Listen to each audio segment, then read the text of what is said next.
Pasemos ahora a la siguiente cefalea.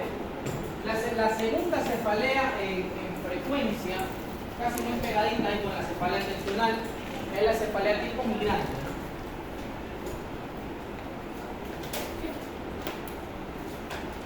Ahora, con respecto a la edad de presentación, la migraña es una cefalea más juvenil. ¿Ya? Las migrañas aparecen entre los 10 y 30 años de edad. Y es característico en relación a género, edad de 10 a 30, y en relación a género es más frecuente en las mujeres.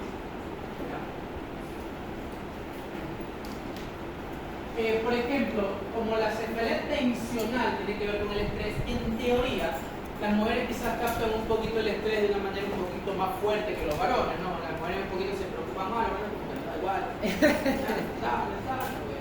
Ahí se verá qué se hace. En cambio, las damas son un poquito más preocupadas. Por ese aspecto quizás hace que la cefalea tensional sea un poquito más frecuente en la edad, ¿ya? Pero la cefalea migrañosa, la relación que tiene con el género mujer es por la parte hormonal, es muy dependiente de la parte hormonal femenina. Por eso la migraña es casi exclusiva de las mujeres. Yo les comentaba cuando comenzamos el ciclo que la migraña es típica de mujeres, que si usted lo ve un varón debe pensar en algo más, que yo tenía un compañero, amigo, etc. Le decía que tenía migraña, que no mejoraba con nada y lo que tenía era una cefalea postraumática, que se trató con carbamazepina. Porque es casi imposible, no es imposible porque en la medicina nada está dicho, pero es muy difícil, sería la palabra, que exista una cefalea migrañosa en un varón. ¿Ya? Hasta la cefalea tensional, como les comenté, no, esa podría estar presente en los varones, no cronifica, no se transforma en un problema, pero sí puede estar presente. La migraña es más femenina. Miren, la migraña es tan dependiente hormonal de las mujeres que en la edad de la menopausia desaparece. O sea, posmenopausia desaparece. Porque usted sabe que en el posmenopausia pues, existe un cambio hormonal, etc. Ya por su profundo conocimiento de ginecología lo conoce. Ahora, es tan hormonal dependiente que en el embarazo también desaparece.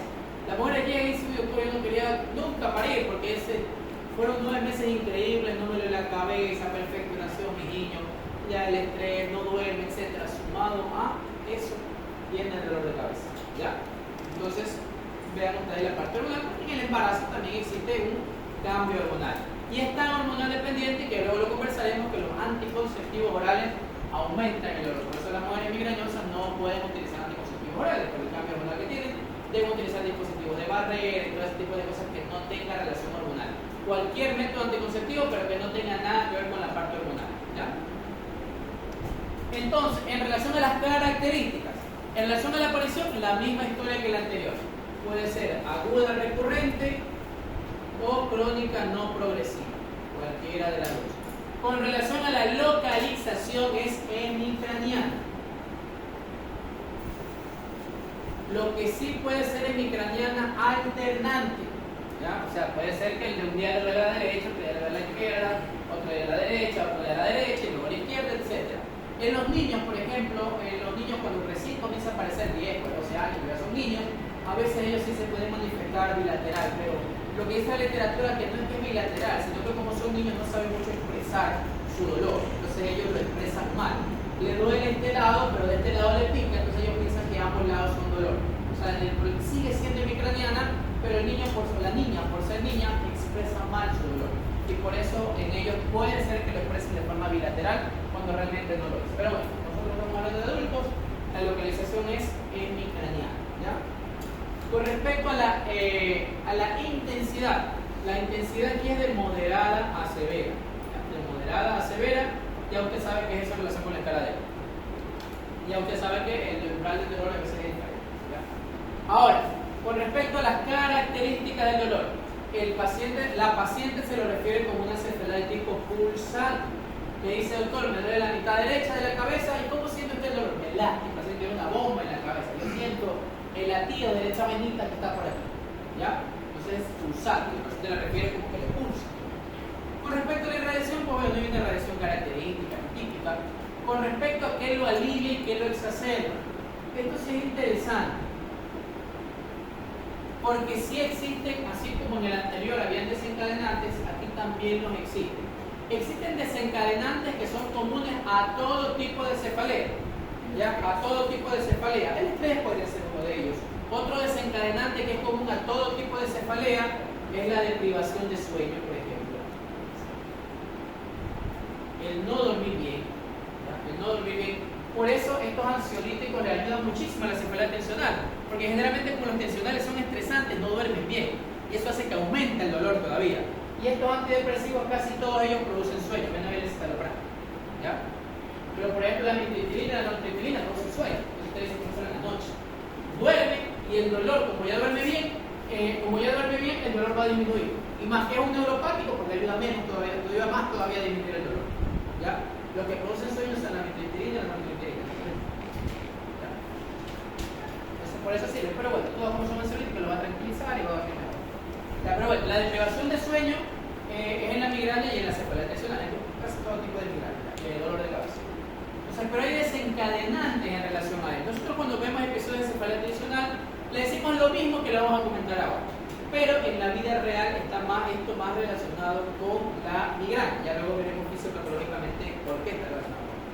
Entonces, generalmente la migraña tiene desencadenantes que hacen que aumente la intensidad del dolor. Los desencadenantes pueden ser 1, el estrés, 2, lo que ya hemos conversado, la deprivación de sueño, que es común a también la cefalea anterior que hemos conversado, ¿ya?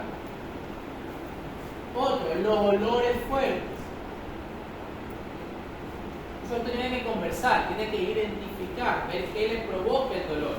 Dice, doctor, yo soy manicurista y ese olor a mí me hace que me duele, luego me da los episodios de migraña. Entonces usted ya sabe que la intensidad de ese olor le está provocando el dolor. O qué sé yo, cuando el pinoclin y los perfumes, se tienen que aprender a identificar ellos. Hay perfumes que puede ser que le provoquen o todos los perfumes. Entonces ya tienen que por lo menos durante su crisis o mientras dure la crisis, pues tienen que no utilizar esos perfumes, no utilizar ningún tipo de perfume. Entonces los olores fuertes. Existen determinados alimentos también que tienen que aprender a identificar. Todo esto es identificar. Porque se me dice, doctor, pero usted no voy a comer nada. Tiene que identificar qué es lo que le provoca el dolor. Entonces, los más comunes de alimentos son los embutidos, por ejemplo, el cerdo y los mariscos. Pero en la vida real, como le digo, tiene que identificar. Puede ser que el paciente se haya comido marisco toda la semana y no le dolió, entonces el marisco quizás no sea. Pero comió aguacate y le dolió, entonces quizás es el aguacate. O puede ser que comió embutidos, porque los embutidos tienen líquido y todo ese tipo de cosas que usted ya conoce. Entonces, pueden provocar dolor, pero tiene que identificar en los alimentos, identificar en los olores fuertes, identificar el estrés, dormir bien, porque la deprivación del sueño va a hacer que le duela, ¿ya? Como ya les había comentado, el uso de los anticonceptivos orales, también eso puede desencadenar la crisis. Entonces son cosas que hacen que aumente el dolor o que aparezca realmente el dolor, ya son el acme del dolor. La frecuencia no la vamos a conversar. Con respecto a la duración, puede durar de 30 minutos, así como lo hacía la cefalea tensional, pero esta aquí hasta 72 horas, de 30 minutos hasta 3 días es lo que pueda provocar, ¿ya? Para durar el dolor. Y con respecto a síntomas acompañantes, este sí que tiene fotofobia y ozonofobia, fotopsias y o acúfenos, pero este es IO, o tiene una de las dos o las dos. ¿Ya? Acuérdense que la tensional era una de las dos o ninguna. Aquí es una de las dos o las dos. Pero tiene que tener eso para que se le suma a su diagnóstico. Si no, como le digo, queda como migraña probable en este caso. ¿Ya? Ahora hablemos de la fisiopatología. ¿Ya? La fisiopatología es bastante interesante. Porque en la fisiopatología,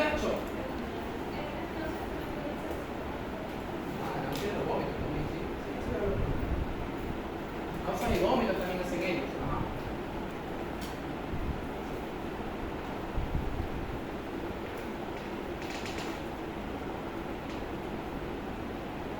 Náuseas y vómitos, ¿no? Que no los hay en la cefalea tensional.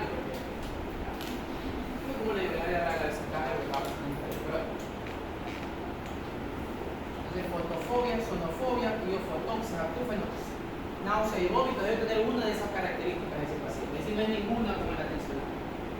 Ahora, con respecto a la fisiopatología, en relación a la fisiopatología, igual, tenemos un desencadenante. que puede ser lo que ya habíamos conversado, el estrés, los valores fuertes, los alimentos, la deprivación de sueño, el uso de anticonceptivos orales. Entonces, tiene que haber un desencadenante. Entonces, algunos de esos desencadenantes, algunos de estos de aquí, van a estimular al inicio de la crisis migrañosa. El inicio de la crisis migrañosa está en el hipotálamo. Entonces, el hipotálamo es el que inicia todo. Esta es la conocida fase prodrómica. Una vez que se estimula el hipotálamo, esa fisiopatología va a seguir, o sea, ya no hay forma de pararla. Una vez que inicia el estímulo en el hipotálamo, eso va a terminar en el dolor. Aquí no hay forma de parar.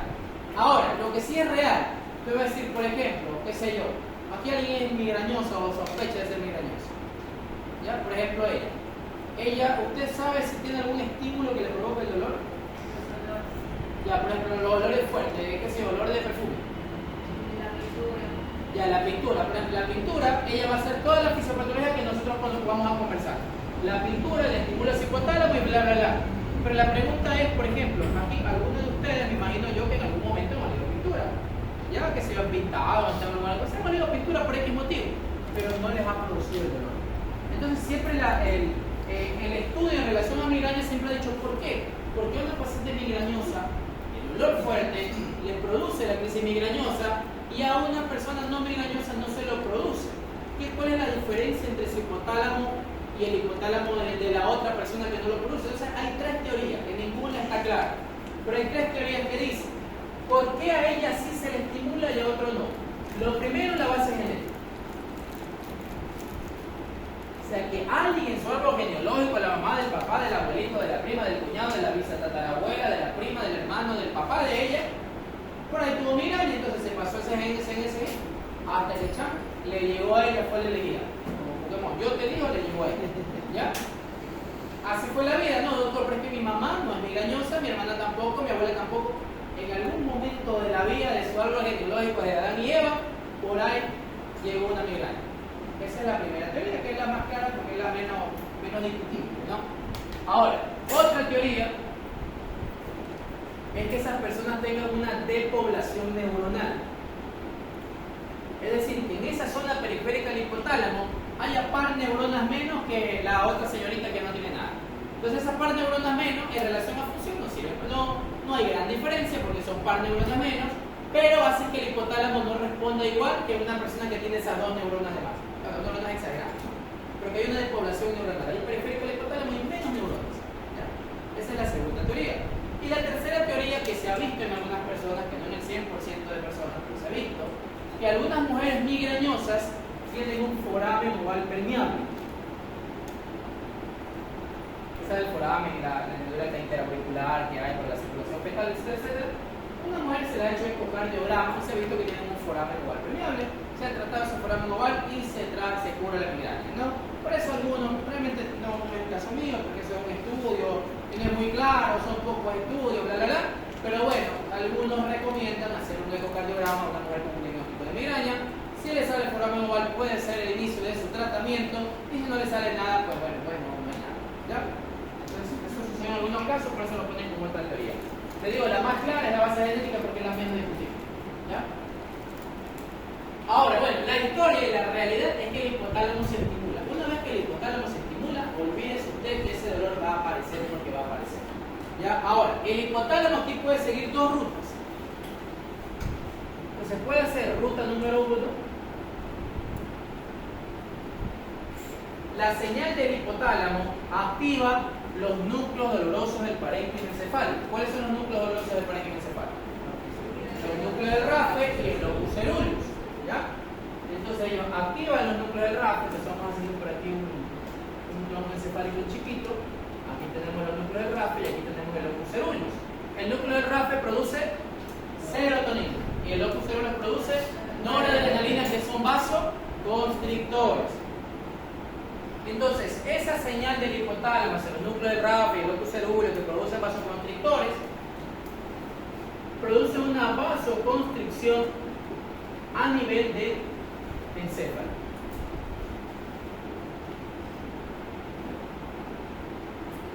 Ahora, esa vasoconstricción generalmente se propaga, o sea, inicia en una zona y se propaga, ¿ya? A eso le conocen como depresión cortical propagada. O a veces se queda ahí, generalmente inicia en la parte posterior. Entonces, esa vasoconstricción que se produce gracias al núcleo del Raffy y al locus coeruleus llega a una zona en especial. Lo más frecuente es aquí a la zona occipital. Entonces, cuando llega a la zona occipital, produce una vasoconstricción occipital. Y la vasoconstricción mantenida va a provocar isquemia. Y produce una isquemia en el lóbulo occipital. Y entonces se producen trastornos de focalización occipital. ¿Cuáles serían trastornos de focalización occipital? Fotoopsia, fonofobia, trastorno visual. Fotoopsia, fonofobia, bla, bla, bla, se comienzan a producir. Entonces, cuando la isquemia o la vasoconstricción es a nivel occipital, se produce fotoopsia, fonofobia. Aquí puede propagarse o puede ser que inicie en otro lado. O sea, puede quedarse ahí, puede irse a otro lado o puede haber comenzado en otro lado.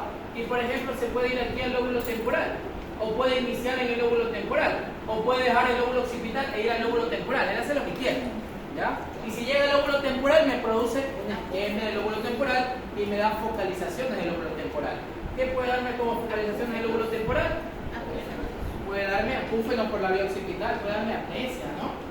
Puede darme trastornos de memoria, puede darme trastornos de lenguaje si estamos en el hemisferio dominante, trastornos sensitivos como que tuviera una fase de Wernicke. Y todos los síntomas de focalización del lóbulo temporal, que ustedes recuerdan por lo que ya hemos conversado. Entonces me puede dar cualquier signo de focalización. O puede irse hacia el lóbulo parietal, o iniciar en el lóbulo parietal, o dejar estos lóbulos y irse al parietal, hacer lo que quiera, y darle signo de focalización parietal. ¿Cuál sería el signo de focalización parietal? Trastorno de tipo sensitivo, apraxia, agnosia, asterognosia, todo lo que usted ya sabe. Entonces me da trastornos de focalización del lóbulo parietal. Puede irse del parietal o puede sumarse o puede iniciar en el lóbulo frontal. Y cuando inicia en el lóbulo frontal me da signos de focalización del lóbulo frontal. Eso me va a dar trastorno de tipo motor, trastorno de motor de lenguaje, si es que se encuentra, trastornos del juicio, etcétera, etcétera, etcétera, ¿ya? O también, en vez de iniciar en el encéfalo, lo que es muy infrecuente, puede hacerlo en el troncoencéfalo y darme signos de focalización del tronco encefálico. ¿Cuál sería el signo de focalización del tronco encefálico? Disartria, ¿no? Porque hay trastornos del lenguaje, porque hay nervios craneales que tienen que ver con el lenguaje, ¿ya? Puede darme ataxia por el cuadro, por la región vestibular, puede darme trastornos de conciencia, pacientes estar en todo, ¿ya? Durante ese vestiquero, ¿ya? Puede darme acúfeno también, porque por ahí está el octavo nervio craneal, que puede darme signos de focalización del tronco encéfalo. A todo esto podría dármelo, ¿no? A todo esto es lo que se conoce como el aura. ¿Ya? Entonces tenemos la fase prodrómica y esta es la fase de aura. La prodrómica inicia en él, causada por el hipotálamo. Luego el hipotálamo puede tomar una ruta que es, gracias a la estimulación de los núcleos del Raffy y la estimulación del locus coeruleus, se produce vasoconstricción que va a producir isquemia en determinadas zonas del encéfalo, en dos zonas del encéfalo, en todo el encéfalo, en donde le dé la gana, en donde se provoca la depresión cortical propagada, o puede irse al troncoencéfalo. Cuando es el troncoencéfalo se llama aura troncoencefálica y cuando es el resto se llama aura del hemisferio cerebral, ¿ya? Y esa es la conocida aura. Y ahí seguimos en la primera ruta. Y ahí, en respuesta a esta vasoconstricción, o realmente forma parte de la fisiopatología, se dirige hacia el sistema trigémino vascular. El sistema trigémino vascular se activa debido a lo que comenzó a provocar el hipotálamo, se activa y es el responsable del dolor. Y así es como se produce el dolor de la migraña, ¿ya? El dolor entonces está dado por el sistema trigémino vascular.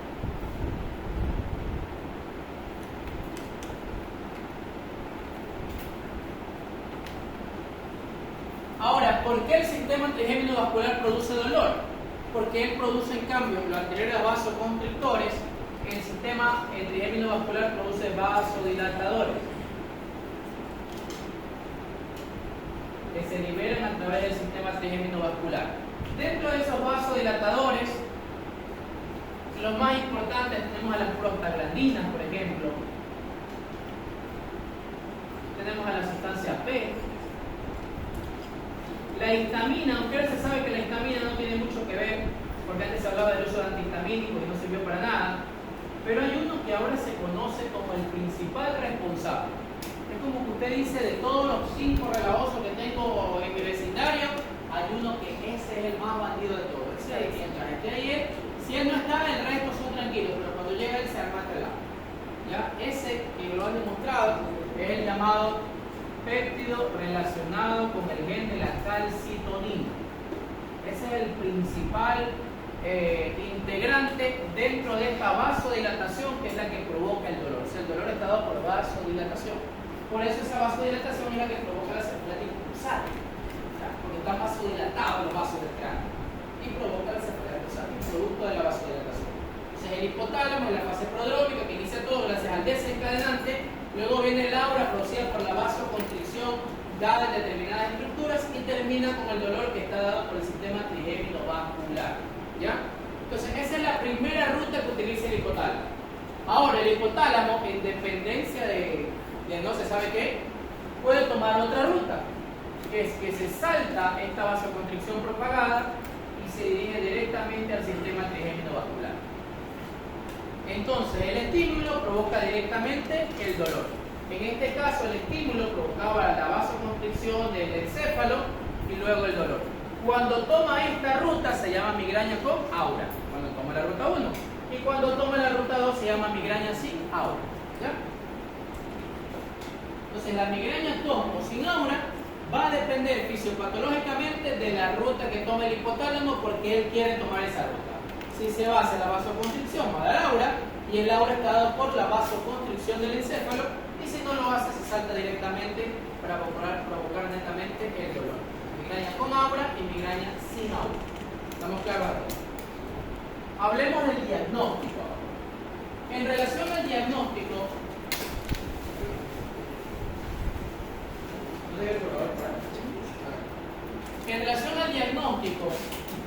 sigue la misma historia. Si a usted le queda duda o algo y usted sabe, ya descartó que no es secundaria, usted se puede quedar y decir esto es una migraña probable, la trato como migraña y fin de la historia. Y si mejora con el tratamiento, más aún usted está casi seguro que es una migraña probable. Ahora, para usted diagnosticarlo como migraña, tiene que tener 5 episodios. Aquí son menos. ¿Por qué? Porque la cefalea migrañosa tiene un dolor mucho mayor. Entonces, en teoría, ya tengo que llegar al diagnóstico antes, no por 10 episodios. Lo mismo la duración, que ya la conversamos. 30 minutos a 72 horas. 2 de 4 características, que ya usted sabe que tiene que ser la característica del dolor que es pulsátil. Lo mismo que ya hemos conversado. La intensidad moderada a severa. La relación con el ejercicio sí tiene relación con el ejercicio. La cefalea migrañosa con y sin aura, en teoría, produce el abandono de la actividad física. O sea, el paciente no puede, porque es dolor moderado severo, no puede seguir con su actividad. En la vida real a veces pasan muchas cosas, pero en base al libro y en base a literatura, el paciente con cefalea migrañosa no puede continuar sus actividades, tiene que abandonar sus actividades e irse porque simplemente no las puede seguir. ¿Ya? La localización, ya lo conversamos, es intracraniana. Ahora, con respecto a las características, ya usted sabe que tiene que tener fotofobia y ozonofobia. También hablamos ahora de los acúfenos y las fotopsias. Y tenemos ahora náuseas y vómitos. Debe tener uno de los tres. Uno de esos 3, o los 3, o 2 de 3, pero debe tener algo para hablar del diagnóstico. No queda como migraña probable y usted la trae. Y si mejor pasar la tratamos como migraña. ¿Ya? Ahora, en relación al tratamiento, la misma historia, crisis y preventivo. Crisis siempre, preventivo depende de la característica del dolor del paciente y de cuántas veces le duele. Ahora, en tratamiento de crisis, el no farmacológico, ustedes ya saben el no farmacológico, ¿cuál es lo que usted le tiene que decir? Elimina el desencadenante preventivo. Lo mismo que usted le dijo al tensional, solamente que aquí está mucho más claro que sí le va a ayudar.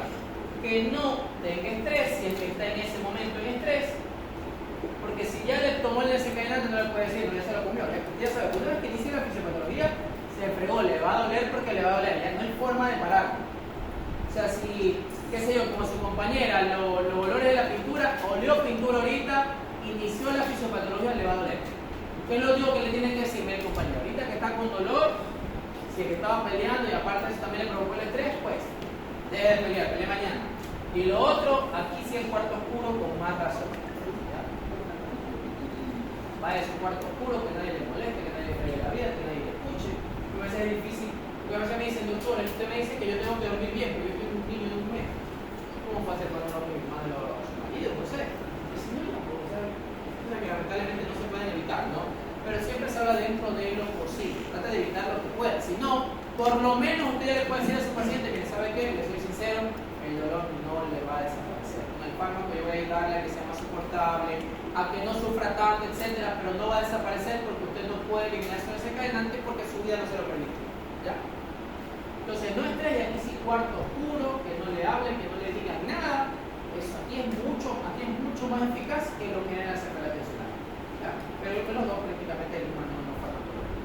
Ahora, con respecto a la parte farmacológica, en la parte farmacológica, recuerde usted que tiene moderados y que tiene severos ahora, ya no tiene leves. Entonces, dentro del moderado severo, la misma historia. La mayoría de pacientes que le van a llegar a ustedes son pacientes que ya están diagnosticados, que ya saben cuál es su fármaco, pero que en ese momento le doy y por eso va con usted. Entonces le puede decir, ya ella le da la polla, como quien dice, doctor, yo me tomo aspirina y me mejora. Bueno, si la den, hay que la hacer. ¿Ya? Pero en teoría ya tiene su fármaco, ya es difícil quitárselo, porque aparte los pacientes crean una dependencia, si vale decirlo, sentimental con su fármaco. O sea, ya tienen confianza en su fármaco y cambiarlo es difícil. ¿Ya? Entonces usted tiene el fármaco que quiere. Pero si usted va a iniciar con ello y es moderado, haga un mix de lo que ya hablamos. Pueden utilizar paracetamol, que también sirve, o AINES. O si no, usted tiene también el ketorolaco como la opción más fuerte dentro de sus AINES, intramuscular, o mi recomendación mejor es el sublingual, que tiene una mejor absorción incluso que el intramuscular. ¿Ya? Ahora, dentro del manejo de moderados, a estos fármacos, AINES o paracetamol, son los llamados fármacos no específicos, porque sirven para la migraña, pero no forman parte o no bloquean la fisiopatología de la migraña. Porque usted se da cuenta, la fisiopatología es distinta, no es la misma cosa que sí que la isquemia, que lo oprime. Eso es tontera, es una fisiopatología mucho más compleja. Entran procesos isquémicos corticales, encefálicos, troncoencefálicos, hipotálamo, sistema trigémino vascular, la cosa se complica. Entonces, estos son no específicos, pero son buenos. Usted los puede utilizar y le van a servir en muchos casos, pero no son específicos de la fisiopatología. O sea, existe la posibilidad, no muy alta, menos del 40%, que no le vaya a servir esto, porque no bloquea la fisiopatología. Entonces, dentro de los que sí bloquean la fisiopatología, que puede usted utilizarlos como segunda opción en el caso que el otro manejo no le sirva, tenemos ya los fármacos específicos, que tienen que ver con la fisiopatología de la migraña. Entonces, ahí en primer lugar tenemos a la famosa ergotamina, que es la migradorixina, que usted la habrá escuchado en algún momento en su vida. Ya tenemos a la ergotamina. La ergotamina es la migradorixina. ¿Ya? La ergotamina también forma parte de los componentes de la buprexmina, por ejemplo. ¿Ya? Tiene ergotamina. Ahora, la ergotamina es un agonista serotoninérgico. Entonces, como aquí el problema es la vasodilatación, ¿ya? La serotonina es vasoconstrictor y va a bloquear el dolor. Ahora usted dirá, doctor, pero aquí en cambio él es el problema. No está muy claro por qué la ergotamina y otro fármaco que vamos a ver tiene que ver en el proceso farmacológico, porque incluso ahora se habla de algunos fármacos que son vasodilatadores y que también ayudan en el dolor. Por eso no se conoce muy bien si esta fisiopatología es 100% completa o hay algo más. Pero bueno, lo que hasta ahora se sabe es que la ergotamina, al ser un vasoconstrictor, porque es un agonista serotoninérgico, pues produce que esta vasodilatación desaparezca y por ende va en contra del dolor. ¿Ya? Ahora, ¿cuál es el problema? Que la ergotamina tiene un estrecho margen terapéutico. O sea, la ergotamina, si usted se pasa, provoca cefalergotamina dependiente. Es decir, le da dolor de cabeza porque está tomando mucha ergotamina. ¿Ya? Ahora, lo otro, la ergotamina es un vasoconstrictor.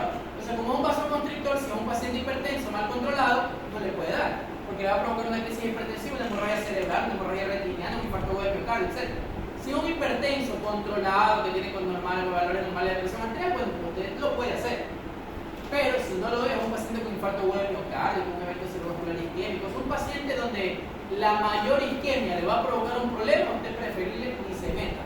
Dele aire y que Diosito haga el resto. ¿Ya? Porque estos fármacos, y aparte, como le digo, la ergotamina tiene un estrecho margen terapéutico. Usted no puede dar más de 6 miligramos por día, ni más de 10 miligramos por semana. ¿Sí? Yo tenía una paciente que decía, doctora, a mí esa amiga no me hace nada. Yo, ¿y cómo se toma? Yo me estaba tomando como 3 tabletas al día, como por ni sé cuántas semanas. Estaba haciendo una ergotamina independiente. Estaba creando una adicción a la ergotamina. Tuve que quitarle, irle ahí agregando otro fármaco, etc. Y ahí se le quitó el dolor. Estaba tomando demasiada ergotamina. ¿Por qué? Porque no estaba tomando preventivo. Como no tomaba preventivo, le dolía todos los días, y cuando le dolía todos los días se metía microdorexina y ergotamina, y entonces le provocó una cefalea ergotamina dependiente. Así que le van a hacer infarto agudo de miocardio por esa ergotamina. ¿Ya? Entonces, por ejemplo, por eso es que dentro de los fármacos que tienen ergotamina, por ejemplo, la migradorexina, que es muy conocida, tiene 2 miligramos de ergotamina. O sea, ya saben que pueden tomar máximo 5 tabletas en una semana o 3 tabletas en un día. Pero tenemos otra que se utiliza mucho, que es la bupresmig. Lo bueno de la bupresmig es que tiene ergotamina ya 1 miligramo. O sea, puede utilizar 6 en un día o 10 en la semana. ¿Por qué? Porque tiene otros fármacos agregados. Tiene, por ejemplo, ibuprofeno, que es un aire, que lo pensamos acá. Tiene cafeína, que también es vasoconstrictor. Entonces, si queremos utilizar ergotamina, pues tenemos la bupresmig. Realmente la literatura y la vida está tratando de obviar el uso de ergotamina porque, como digo, tiene un estrecho margen terapéutico, es más complejo. ¿Ya? Por eso, dentro de los manejos severos, cuando esto de aquí no me sirve, tenemos en cambio ahora los triptanes. ¿Ya? Que en la literatura neurológica están tratando de pasar de AINES, paracetamol AINES si no sirve, a triptanes, saltarse de ergotamina. El problema es que los triptanes son difíciles de conseguir, son caros y bla bla bla. Hablar de otra cosa, ya hablar de problemas económicos, que son problemas que no lo describe la literatura, pero que sí influyen en la vida diaria del paciente. ¿Ya? Eso es caro, difícil el cuento. Entonces tenemos los triptanes. Los triptanes asimismo son agonistas serotoninérgicos. Asimismo no le puede dar a un paciente hipertenso mal controlado. Asimismo están contraindicados en los pacientes con alguna vasculopatía periférica, con infarto agudo de miocardio, con eventos cerebrovascular isquémicos, pero el margen terapéutico es menor. O sea, aquí puedo dar, por ejemplo, el sumatriptán, que es el más conocido. Yo doy máximo 200 miligramos al día, pero lo puedo dar todos los días si quiero. Yo no lo voy a dar porque eso da el preventivo, pero ya el margen terapéutico es menor con los triptanes. Son más caros, más difíciles de encontrar, pero el margen terapéutico es menor. La efectividad que hacen en el control de crisis es mayor. La separación que hacen entre una y otra crisis es mucho mayor. Entonces, las cosas mejoran, pero bueno, ¿ya? Entonces, así se manejan las crisis de migraña. ¿Ya? Ahora, con respecto al manejo preventivo, es muy parecido a lo que ya habíamos conversado. Lo único que cambia es la parte no farmacológica. En el no farmacológico, usted tiene que decir a su paciente, identifique el desencadenante. ¿Ya? En el tensional uno generalmente también le dice, porque bueno, puede haber ahí algo a veces dice. Pero aquí es donde más sabe, identifique el desencadenante y usted le explica, puede ser que está tomando anticonceptivos, que está comiendo bien, que está comiendo algo que le está haciendo daño, los olores fuertes, el estrés y bla bla bla. Buscar desencadenante y que los elimine, porque si no los elimina va a seguir con dolor. Y la parte farmacológica tenemos los mismos fármacos coanalgésicos. Usted aprende a identificar. Dentro de la literatura lo que dice es que los más efectivos en el manejo de la migraña son el ácido valproico, el topiramato, la amitriptilina, la nortriptilina y el propanolol. Son los más efectivos. Pero en la vida real usted elige el que le gusta. En dependencia de la característica que tenga su paciente. Por ejemplo, el candesartán y el lisinopril a veces se lo guarda para las migrañas de difícil control, que no mejoran con nada el manejo preventivo y utilizamos candesartán o lisinopril, que es difícil de conseguir. Pero bueno, son las opciones. Pero dentro de todas las opciones, usted elige la que le gusta. Usted elige la que desea y la misma historia. A los 15 días debe ser efecto, 2 meses ya usted sabe si sirvió o no sirvió, y si sirvió lo dan por 6 meses a 1 año. ¿Ya? Ahora, dentro de los conceptos de diagnóstico, hasta ahora hemos hablado solamente de la migraña sin aura. Entonces existe un concepto que se llama migraña con aura. Solo en la migraña sí existe el aura. ¿Ya? Entonces, dentro de la migraña con aura, o para hablar de migraña con aura, es que de estos 5 episodios, por lo menos 2 tengan aura. Si de los 5 episodios, por lo menos 2 tienen aura, se considera migraña con aura. ¿Cuáles son las auras? Usted ya sabe, puede ser occipitales, parietales, frontales, temporales, o troncoencefálica, que es muy infrecuente, ¿no? Pero bueno, el paciente queda en coma y de repente se levanta con cefalea, migraña, etc. Es una migraña con aura troncoencefálica. Entonces, 2 tienen que por lo menos tener aura. Ahora, esas auras duran entre 5 a 60 minutos. Si mínimo debe durar 5 minutos y máximo debe durar 60 minutos. Porque a los 60 minutos ya comienza el dolor. ¿Ya? O sea, el aura debe durar máximo 1 hora y a la hora 1 segundo ya comienza el dolor. Porque acuérdese usted que la fisiopatología dice que después del aura viene el dolor. ¿Ya? Y si es que puede aparecer como le dije, no, existe una depresión cortical que puede ser parietal, sensitiva, existe migrañas hemipléjicas, por ejemplo. Una hemiplegia de 1 hora, de repente se le quita la plegia y le comienza el dolor de cabeza. ¿Ya? Entonces, esas pueden ser varias, ¿ya? Pueden ser varias o varios tipos de auras. Lo que sí, por lo menos un aura tiene que ser unilateral. Para hablar de que eso es un aura. Entonces, el aura debe durar entre 5 y 60 minutos. Después de eso ya comienza la cefalea. Y si son varias o una, tiene que ser por lo menos una unilateral, ¿ya? Para hablar del aura. También existen complicaciones de la migraña. Por ejemplo, el estatus migrañoso, que es cuando la migraña dura más de 72 horas. Si el dolor dura más de 72 horas, se llama estatus migrañoso y hay que ingresar al paciente. ¿Ya? Hay que ingresar al paciente porque esa vasodilatación se responde con vasoconstricción y puede provocar luego incluso un infarto migrañoso, que es otra complicación de la migraña. Hay que parar el dolor, se le ingresa, se le ponen analgésicos intramusculares, generalmente como tienen náuseas y vómitos, se le ponen antieméticos, etc. Ese tipo de cosas. Entonces son criterios de ingreso de un paciente. Que también sería otro criterio de manejo preventivo, que una de sus crisis haya debutado como un estatus migrañoso. ¿Ya? Eso con respecto a la migraña. ¿Alguna pregunta?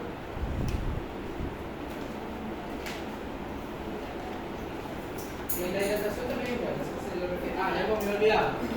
Algo que me había olvidado. Cuando existen migrañas de difícil control, realmente eso no hay aquí, pero igual se los comento. Cuando existen migrañas de difícil control, lo último que se ha hablado, lo que se ha estudiado, es tratar de atacar al más relajoso que tiene que ver con el dolor. ¿Cuál es el más relajoso que tiene que ver con el dolor? El péptido relacionado con el gen de la calcitonina. Por eso lo último de los últimos fármacos que existen para el manejo de la migraña, tanto en crisis como preventivo, lo último, el sumatriptán ya pasó a un segundo plano, que era lo último hasta hace poco. Ahora ir contra el péptido relacionado contra el gen de la calcitonina, péptido relacionado con el gen de la calcitonina, que es el principal de la fisiopatología del dolor.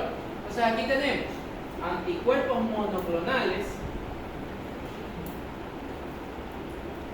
reumatoidea, herbista, eretumab, canizumab, tremanezumab, como otros anticuerpos.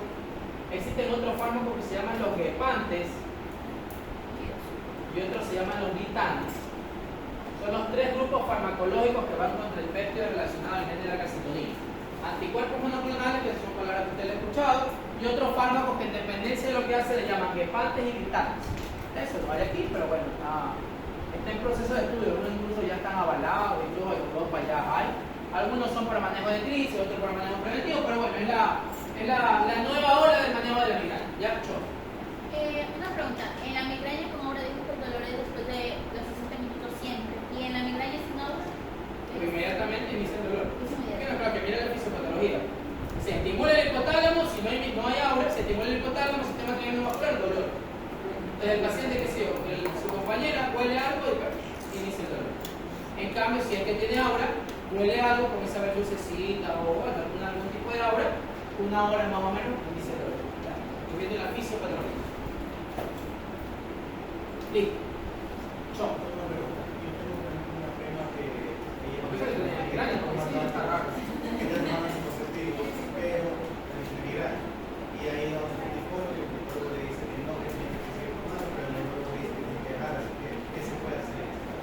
¿Usted qué cree? Usted mismo responda.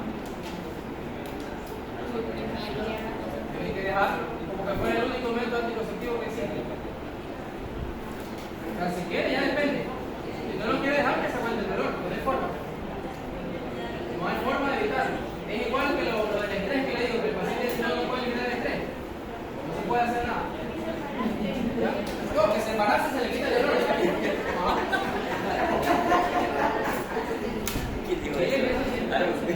Ya tu compañera ya la trató. Con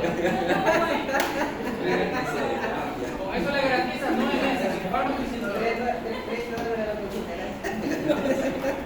Bueno, ustedes ya después en su vida ya van viendo, ¿no? O sea, ustedes saben que estos fármacos tienen efectos adversos, algunos son teratogénicos y todo. Hay que ir analizando acá. Pero en teoría esos fármacos en un año usted lo va a soltar y casi siempre por ahí recurre una vez más y fin de la historia, cuando logra un tratamiento adecuado, ¿no? Ya, ahora, vamos nosotros a ver la última de las cefaleas primarias, que es la cefalea en racimos. Esa nunca en su vida usted la va a ver, salvo que se vaya a Europa y se vaya bien arriba o bien abajo. ¿Ya? Porque vamos a ver que tiene una fisiopatología que hace que aquí no exista la cefalea en racimos. ¿Ya? Ahora, la última cefalea primaria que vamos a ver es la cefalea en racimos. Se llama cefalea en racimos, cefalea cluster, cefalea de Horton. Antes le llamaban cefalea suicida también, pero ahí se mataba por eso. Ya, se clavaban cuchillos en la cabeza y todo eso. Se llama la cefalea en racimos, pero tiene muchos nombres. Cefalea histamínica también le llaman. Ya, tiene muchos nombres, usted la puede buscar con muchos nombres. Ahora, la cefalea en racimos forma parte de un tipo de cefaleas que son muchísimos, son como 5, que se llaman cefaleas trigémino-autonómicas. O sea, el trigémino tiene que ver como lo tiene que ver en la migraña, pero también tiene manifestaciones del sistema nervioso autónomo que ya la vamos a conversar. Esa forma parte de un grupo, se llaman cefaleas trigémino-autonómicas. De las cefaleas trigémino-autonómicas solamente vamos a ver uno, que es la cefalea en racimos. ¿Ya? La cefalea en racimos es la única cefalea que vamos a conversar, que es de hombres, es de masculino, que más frecuente. ¿Ya? La edad se parece un poquito a la de la cefalea tensional, 20-50 años, género masculino. La forma de presentación, la aparición, la misma historia, aguda recurrente o crónica no progresiva. ¿Ya? Con respecto a la localización es hemicraniana. O sea, siendo un poco grosero, cefalea hemicraniana en varón, cefalea en racimo, cefalea hemicraniana en mujer, cefalea hemicraniana. ¿Ya? Con respecto a la intensidad, mira, esto sí, aquí sí no hay mucha duda, porque no existe ser humano que soporte este dolor, lo sienta como moderado leve. La cefalea en racimos es una cefalea severa o muy severa, o sea, de 7 a 10 te dice que no, que es incalculable el valor que tiene de dolor. Es una cefalea extremadamente fuerte. ¿Ya? Por eso dice la literatura que la peor cefalea de su vida, si es secundaria, es hemorragia subordinada, si es primaria, cefalea en racimos. ¿Ya? Es la peor cefalea de su vida que no sea secundaria, o sea, que no sea hemorragia subordinada. Después el dolor de hemorragia subordinada, o mejor dicho, el dolor de hemorragia subordinada es igual al dolor de la cefalea en racimo. La diferencia es que uno es secundaria y la otra es primaria, ¿ya? Porque el dolor es extremadamente intenso. Por eso se llama cefalea suicida, porque la gente se mataba. El dolor era tan fuerte que se mataba, preferían morirse a sentir el dolor, o se clavaban cuchillos en la cabeza, o sea, así se autoagredían porque no soportaban el dolor. Yo quedo con el nombre de cefalea suicida. ¿Ya? Con respecto a las características, también es cruzada. Mire que tiene algunas características muy parecidas a la cefalea migrañosa, porque la fisiopatología es medianamente parecida. ¿Ya? Con respecto a la irradiación, no tiene una irradiación característica, o sea, como el lobo, etc. ¿Ya? El dolor hemicraniano es hemicraniano, pero puede ser hemicráneo, abarcar región periocular y ipsilateral del mismo lado y la región temporal. O sea, es hemicráneo, pero más que todo enfocado a la región periocular y a la región temporal. ¿Ya? Ya van a ver dibujitos de cefalea racimo que le dibujan de los niños. ¿Ya? Con respecto a la A, ¿qué lo alivia? ¿Qué lo exacerba?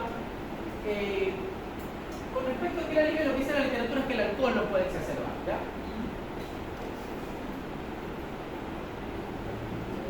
El alcohol, y sí se ha visto, más o menos, como que sí tiene algo desencadenante como tipo migraña.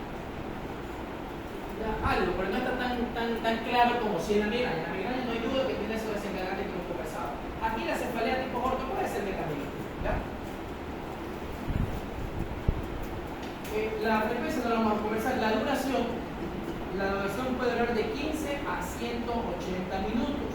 Ahora, pero en la vida real no es que es un solo dolor, son dolores que duran segundos.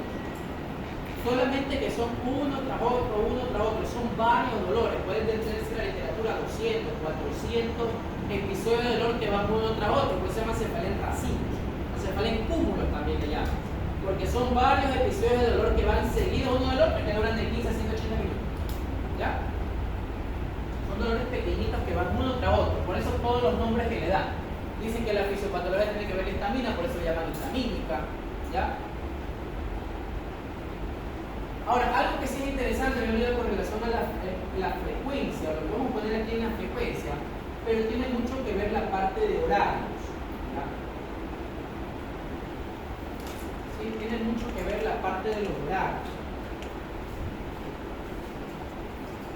Porque tiene mucho que ver, por ejemplo, a ver, nosotros, nuestro país, como está en el centro, no tiene muchos cambios de horario. Nosotros aquí 6 y media de la mañana amanece, 6 y media de la tarde se hace de noche. Aquí no hay ningún problema, ¿ya? Pero usted sabe por su profundo conocimiento de geografía que la Tierra no es recta, la Tierra es inclinada.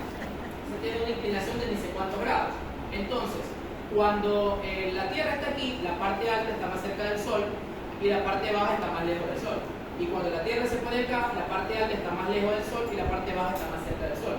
Eso hace que en ocasiones los que están más cerca del Sol tengan los días más largos y las noches más cortas, y los que están más lejos del Sol tengan las noches más largas y los días más cortos.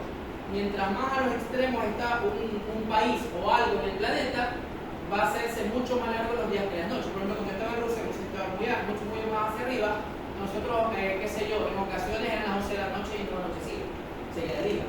O a veces nosotros eran las 4 de la tarde y ya era de noche. Y lo mismo al revés, ¿no? Por ejemplo, mis compañeros que están más hacia arriba, cuando se ve que se llama San Petersburgo, dicen que era a las 2 de la mañana y seguía de la mañana. A las 2 de la madrugada, a veces se acortaba. Por eso que en los polos tienen 6 meses de día, 6 meses de noche, todas esas cosas que ustedes ya han visto en algún momento, ¿ya?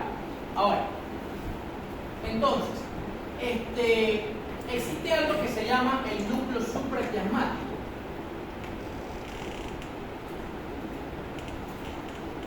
El núcleo supraquiasmático es un núcleo que está sobre el quiasma óptico. Recuerda usted el globo ocular y que se formaba el quiasma. Arribita está el núcleo. Este núcleo, cuando se activa, nos despierta a nosotros. ¿Ya? ¿Y cuando se activa? Cuando recibe sol, cuando recibe luz. Por eso, si por ejemplo ahorita una se queda dormida y apagamos la luz, yo le pongo una linterna en la cara, ya se va a despertar.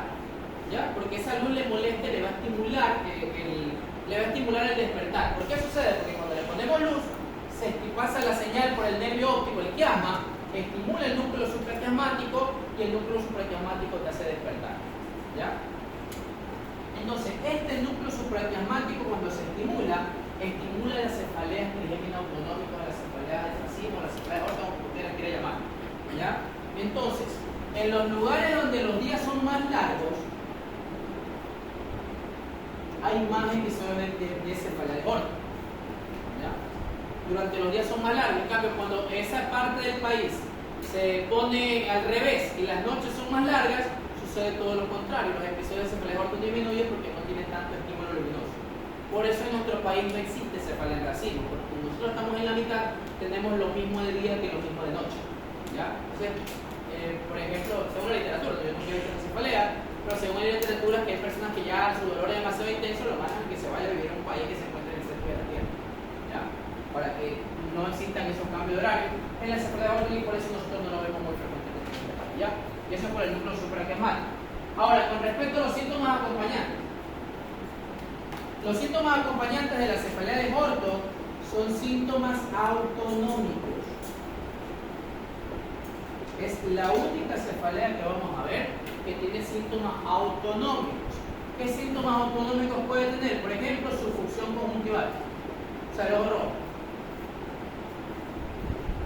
¿Qué otro puede tener? Rinorrea. Sale moco por la nariz. ¿Qué más puede tener? Rubor facial o craneal.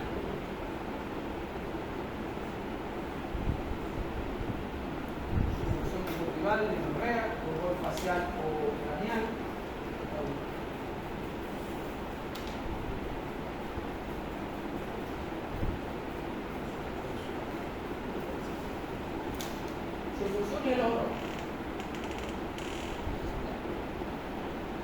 pueden hacer congestión nasal, rinorrea, congestión nasal, edema palpebral, sudoración frontal y facial. Esa es la que sudoración frontal o facial. Son síntomas autonómicos del sistema nervioso autónomo. Sudoración, sea facial o craneal, pueden hacer miosis, pueden hacer un síndrome de Horner, incluso. Usted recuerda la miosis, la tosis, ya la neurosis de la cara, todo eso ellos pueden hacer. O sea, síntomas del sistema nervioso autónomo. Pueden hacer un Horner. Tienen que tener síntomas autonómicos, ya, del sistema nervioso autónomo. Ahora, hablemos de la fisiopatología. El desencadenante, sea el alcohol, sea muy inmediatamente lo de la migraña, o el mismo núcleo supraquiasmático que se estimula, otra vez inicia al hipotálamo. Él es el mayor desencadenante, él es el que inicia todo.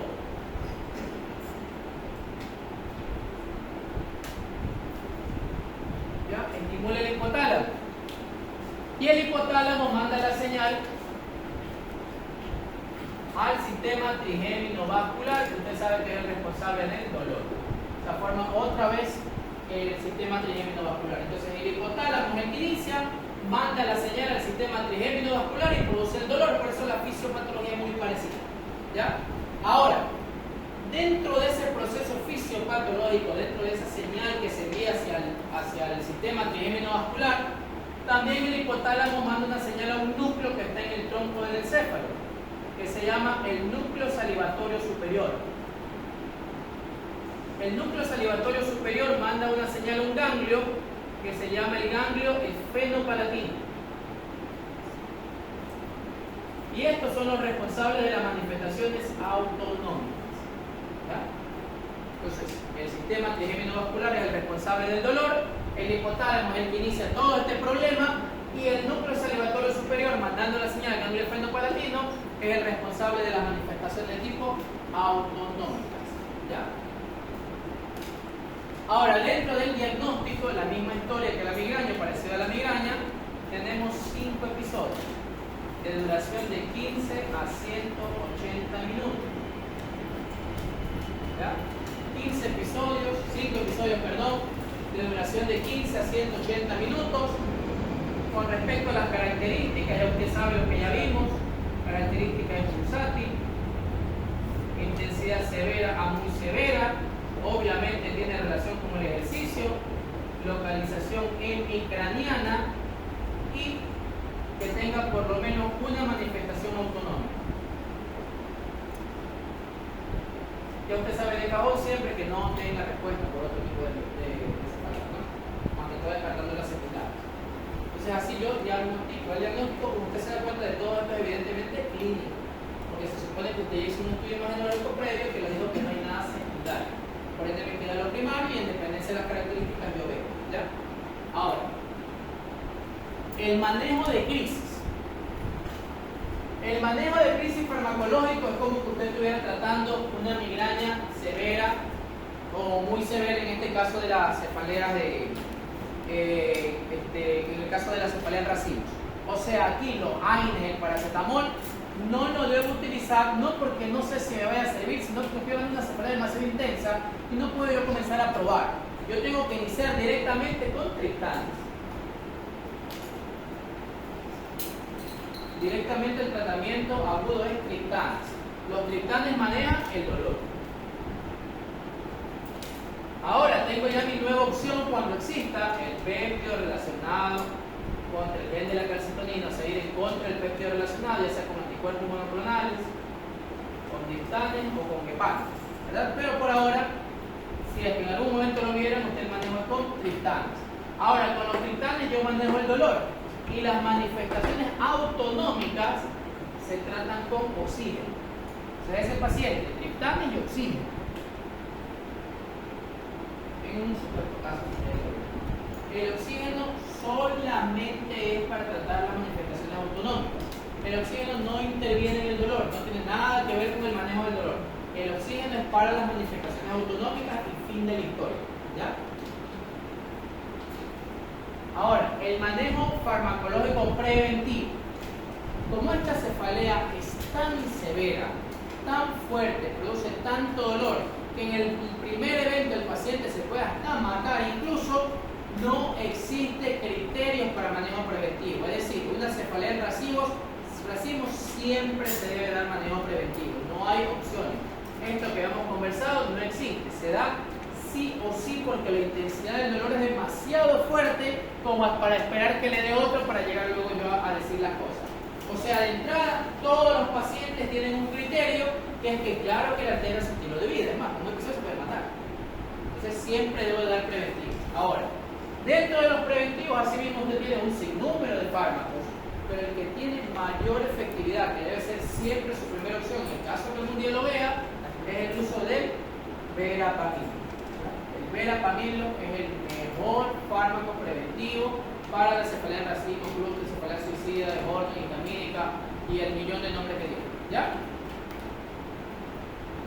¿Estamos claros? Esa cefalea está ahí dentro de su pensum, pero bueno, se puede ir ojo, quizás. Los estudios ahí se van a encontrar con. ¿Ya? Y hasta aquí terminamos nosotros la cefalea de tipo primaria. ¿Ya?